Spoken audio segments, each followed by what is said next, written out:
get the governor to sign, quite honestly, if he'd sign any of this stuff. I will say this, though, I mean, the changes we made related to the Government Accountability Board, and Eric McCloud can talk to us directly because he's been involved in so much of this over the years. But the changes we made between the Government Accountability and breaking that up and dismissing it and starting over with ethics and elections has made all the difference in the world. I think it's truly a system now where I believe we have much better control, and they take the job much more seriously, and I think there's a lot less kind of behind the scenes stuff. But that doesn't mean you take your eye off it. It can be very frustrating. So, and actually, if you want to talk specifically about that, Jessie Augustine is in my office, and she's the attorney that has been working with me for the last year in a lot of these different areas. So if there's specifics on that, just touch base with Jessie as well. So. Anything else? Yes, just a quick comment. As a not a native son of Wisconsin, as you can hear from the accent, just appreciate all the reforms that you pushed through in the legislature, and just also from the presidential side, thank you for your support of the president, even whenever times were tough and a lot of people were not supportive of it.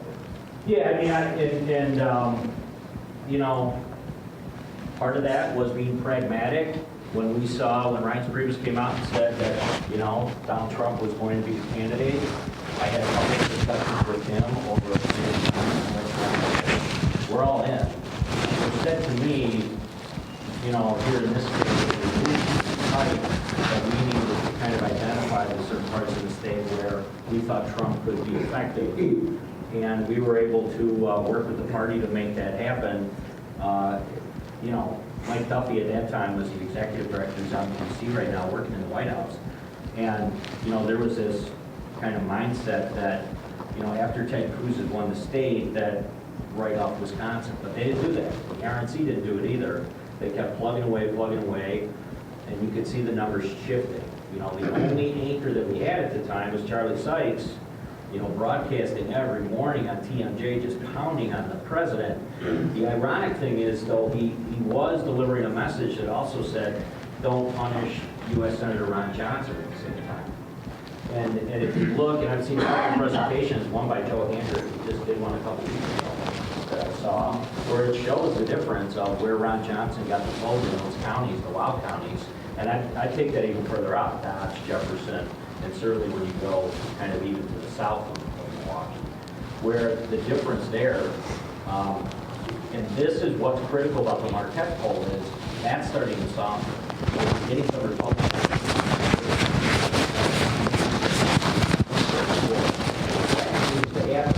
Everything north of Highway 29 down the river.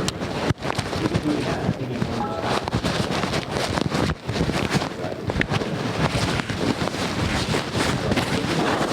Thank you very much.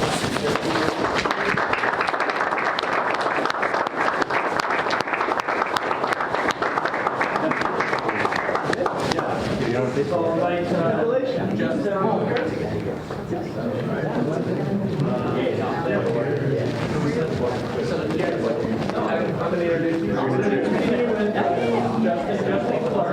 Everybody is a colleague of mine, Michael Best.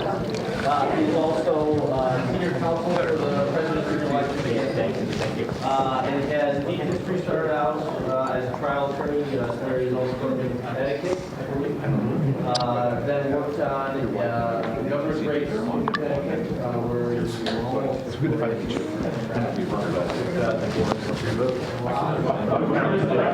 This guy, he seems pretty fucking awesome. You know what he's doing. Justin is very used to close elections. And worked on the campaign during 2016, and then moved over to the president's campaign. Gained a lot of experience there, including working on Michigan. And then worked in the Trump White House. Their government over there. Before he came over to Michael Best. So without further ado, I think Justin can give us some great insight on why Wisconsin is going to be a very, very, very important state, and why all of your help and all of your attention to the race, including other attorneys, including other poll workers. So I'll give you the So, thank you, Nick. Thanks, everybody. Yeah, my name is Justin Clark. I am senior counsel on the President's Reelection Campaign. That 6,402 vote loss we had kind of burned into me the importance of media.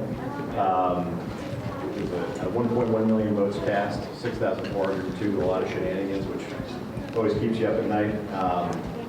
As Nick mentioned, I worked on the President's 2016 election campaign. By the end of it, I was the Deputy National Political Director, doing all the things. Really, no one would ever accuse the 16 race of being super organized, and we weren't. But I will say this, by the end, we had built out a framework, and we built out an infrastructure that was really flexible in the sense that there weren't a lot of people and it wasn't staffed, but we had enough competent people and we were able to make really fast decisions. For instance, in the middle of September, we were making spending decisions about where to spend and what to do. And we had about 750 gross rating points on TV statewide in Wisconsin. And polling wasn't great. We had a couple, we wanted to figure out where the president was going to go.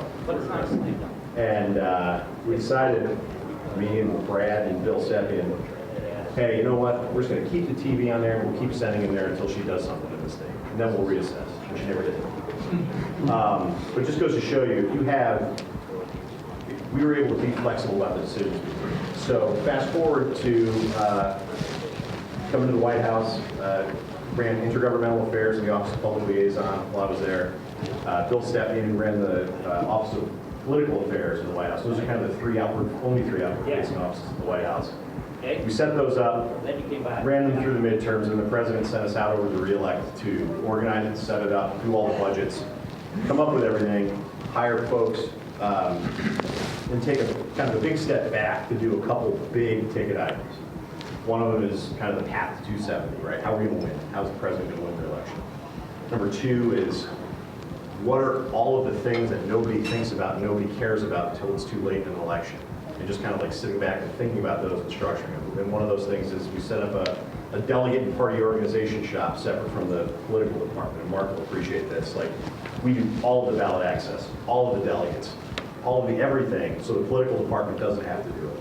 And what that's, maybe you've seen some of the news stories. If you haven't, you should look. We were able to change state party rules in 37 states around the country that are not only streamline the process, but are really beneficial to the president. For instance, in the state of Kentucky, we inserted their party rules that no person can be a delegate to a district, county, district, or state, or national convention unless they have supported the Republican nominee in the previous presidential election. Right? Seemingly innocuous rule that allows us to basically veto anybody that we don't want to have be a delegate. We have worked on these rules and worked on them in a way that has been able to do. That's all born of being able to sit back and look at this stuff and recreate that really flexible way of doing business. The other broad area that I own that we're setting up is EDM, which all of you are familiar with here.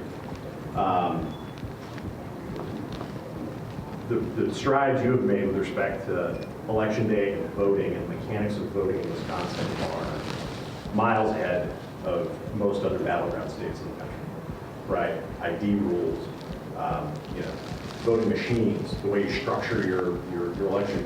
The entire process here has really done a complete 180 in the last 20 years, which is a good thing because, as I'm going to say over and over again, Wisconsin is the tipping point to 270 in this election, period. If we win Wisconsin, Donald Trump gets reelected. If we don't win Wisconsin, he doesn't. It is the tipping point state. Just by way of a little bit of math, there are currently 221 electoral votes that are solid. Solid. We will not lose those states, period. Full stop. There are two states totaling 41 electoral votes that are likely Republican. Florida and Arizona. We feel pretty good about it for a variety of reasons, but they're always going to be battlegrounds. Arizona's going to be increasingly a battle. That gets us to 261. That means we need to win one of Pennsylvania, Michigan, Wisconsin. We are also playing for Maine's 2 at-large electoral votes. We will split those congressional districts again, but we have a shot at winning the 2 at-large. New Hampshire's 4, which we probably will win. Would have won in 2016 if it wasn't for the Kelly Aon murder suicide. Minnesota, which is a state that is performing increasingly like Wisconsin, actually performing increasingly like a state like Ohio, because the northern part of the state is flipped on a dime due to its energy concerns up there. So that leaves us, if you just focus on it, we need to win one of those 3 states, and then potentially the other new ones. So Pennsylvania, Michigan, Wisconsin. Pennsylvania is going to be a war like it was in 16. Actually, I'll take a step back. Those 3 states, everyone wants to lump them in together as, wow, those are 3 surprise wins. Those 3 states, let's talk about them in one sentence. They were completely different wins. Pennsylvania was a win where it was a war the entire time. The president went there a lot. Hillary Clinton went there a lot. Everybody spent a ton of money there. Everybody was turning out a ton of votes there. In fact, only 4 counties flipped in Pennsylvania. One of them flipped from Republican to Democrat. The president lost Philadelphia and Pittsburgh combined by more than Mitt Romney lost. Okay? And he was just able to turn out more votes in the rurals and get 44,000 vote margin. Michigan, the vote was way down. There's nobody else on the statewide ballot. Wayne County didn't turn out. And it was really an anomaly. It was born of our hard work. It was born of the Democrats messing up, quite frankly. And it was there. Wisconsin, however, is a different story. Wisconsin was moving as a trend in that direction for a number of years. It kind of plotted out on a line in terms of the number of Republican votes cast. In fact, the president underperformed in a lot of those Republican counties that we were just talking about here, and probably should have won by more. Now, he's got over a 90% approval rating among Republicans now. Those things should not be an issue, and we'll make sure to be mindful that they're not. But the point is, Wisconsin's the state that is going to tip this one way or the other. We're either going to win Wisconsin and win the election, or lose Wisconsin and lose the election. So it makes EDO really, really, really good. Okay? Now, what is going to be different about election day operations in 2020 versus 2016? There are a lot of huge differences. First and foremost is the consent decrees going on. Okay? For those of you that don't know, back in the early 80s, the RNC got in trouble for some shenanigans in the New Jersey election, and entered into a consent decree with the court to limit doing any ballot security programs on election day. Now that was read in a lot of different iterations and ended up meaning that the RNC would do no work until 8:01, until polls closed, on ballot security, recounts, anything like that leading up to it. So no poll work, nothing like that. Well, a couple things are problematic with that. One, it forces a campaign to spend hard dollars and not committee dollars on EDO, right? So lawyers, poll work, you name it. They've got to pay those dollars out right now. 2, you don't get the institutional knowledge at a national level that you can just keep over and over again, cycle to cycle. That's gone. The judge who entered in that consent decree and kept renewing it every couple of years died in 2017 or 16, didn't renew it, and so that frees up the RNC to coordinate. Now that doesn't just mean coordination. That means direct budgetary spends. That means being able to use the RNC to create a coordination loop with the NRSC and the NRCC.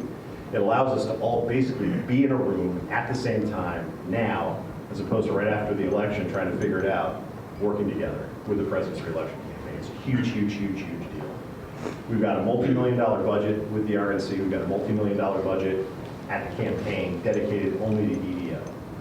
We've just recently hired, in the last couple of weeks, it was accelerated by the close races in Kentucky and Louisiana, 3 regional EDO directors that will cover 3 different regions of the country. We will have, well, for every battleground state there is, and we have 15 budgeted, there will be a state EDO director that will come online in March or April of next year. So Wisconsin will have a state EDO director in March or April that is dedicated only to EDO, to recruiting, to shifting, to doing all this stuff. This is all a result of us being able to budget and coordinate directly with the RNC and use those resources. Number 2, and Mark can speak to this, why 2020 will be a lot different for EDO, is born of the political realities of where we are. last cycle, we had like 62 paid staff at the end of all of this on the ground in Wisconsin. There's already over 20 paid staff right now from Trump victory on the ground in Wisconsin. And at the end of the cycle next year, there'll be 99 or 100, something like that. Organizing people, getting out votes all around the state. That is a huge deal. And it's a huge deal for EDO because what it does is acts as a force multiplier to recruit bodies in elections. Now, instead of an RNC or Trump victory person asking, hey, can you come out to this and knock doors on Saturday afternoon, we can also ask the question, hey, can you help out during early vote? Can you do a shift at the county courthouse? Can you be at a poll on election day? That is a big deal because these are the folks who are building relationships right now with people that are going to do the work on election day. Right? It's a big, big, big, big deal. Third, we have a president who is committed to EDO. This is a concern of his. It has been in 16. We've all seen the tweets about voter fraud and blah, blah, blah. Every time we're in with him, he asks, what are we doing about voter fraud? What are we doing about voter fraud? Which is great for a guy who's looking for budget approval on stuff, because I guess, okay, the president really wants it. But the point is, he's committed to this, he believes in it, and he'll do whatever it takes to make sure that it's successful. Meaning, again, recruiting, meaning raising the profile of issues that come up. How many times do you have an issue in a county that is just egregious and terrible, but it never gets the attention it deserves because the media won't report it, it won't get out there? Well, we've got a guy who's committed to this, who is able to short-circuit media attention on stuff and just say things, and is willing to put for this. We're going to be able to highlight these things that are really, really incredible. Finally, the biggest difference, not the biggest difference, but this is a longer story, but in part of my job is figuring out kind of what the path to 270 is, figuring out where to send the president, where to spend our advertising dollars, where to do all this stuff. The final piece of EDO that's really important is that the landscape of how or who is voting Republican has completely changed since 2016, completely. All the old math about where votes come from and what Republicans have to win and have to do to win elections is out the window. Someone mentioned the WOW counties before. If you take Milwaukee and Dane in 2016 versus 2012, the president lost Milwaukee and Dane County by about 800 more votes than Mitt Romney lost in 2016. Okay? Mitt Romney won the WOW counties by about 18,000 more votes than the president won them by in 2016. The president won the state overall because he way outperformed in every other county in the country, or in the state. All the out counties, all the rurals voted overwhelmingly. Not only were the margins bigger, but the overall turnout was higher in a lot of these places. Funny story on election night when we're in the war room calling races, and it's not Wisconsin, but it was in Pennsylvania. It's an example that can kind of carry over. Luzerne County, Pennsylvania. I've done a bunch of Pennsylvania races. I had my guy on the ground because I usually keep a cheat sheet with like 4 or 5 counties that I care about on election. I don't want to know what the numbers are. Call my guy, what's the number in Luzerne? All these ones. He read me Luzerne County. Hey, I think that's wrong. Call the clerk back because there was no way it was right. Right? It was right. And it was outrageously high, the amount of votes that the president got. It is all the rurals that are out there. But what do rurals surround? They usually surround mid-sized cities, right? We care about Milwaukee. We care about Dane County. But here's the deal. We also care about Eau Claire and Green Bay and places that are run by Democrats typically, right? So the cheating happens. But the president's winning those counties, so we have this negative feedback loop where it's like, hey, the president won Eau Claire by 14,000 votes. He won that county by 14,000 votes. Well, maybe you should have won it by 17,000. You know, cheating doesn't just happen when you lose a county. Cheating happens at the margin overall. And what we're going to be able to do, if we can recruit the bodies to do it, is focus on those places, because that's where our voters are. Right? Traditionally, it's always been Republicans suppressing votes in places. Well, let's start protecting our voters. Right? We know where they are now. We know where they are. And they're all in one part of the state, and their voters are all in one part of the state. So let's start playing offense a little bit, and that's what you're going to see in 2020. I think it's going to be markedly different. It's going to be a much bigger program, much more aggressive program, a much better funded program. And we're going to need all the help we can get, especially in Wisconsin, because again, this is the state where the tipping point is. I think, Mark, you'd agree with that, wouldn't you? Absolutely. Yeah. No, I mean, I'm not. It's true. It's not just self-serving. It absolutely is. So, I'm happy to answer any questions. I'm going to be going all around the country doing this. And I can't thank you enough for A, being here tonight, B, doing all the stuff you do and have done over the years, because it was fighting an uphill battle. It always is. But I'm here to say that that's changed. We're now fighting, we're running downhill a little bit more. And we've got the resources to do it. So if you have any questions at all, please shoot them out right now or ask me after. But I'll be bothering all of you. I'll be making Nick bother all of you, and Michael and Mark, to help out as best you can and get more people to do it. So thanks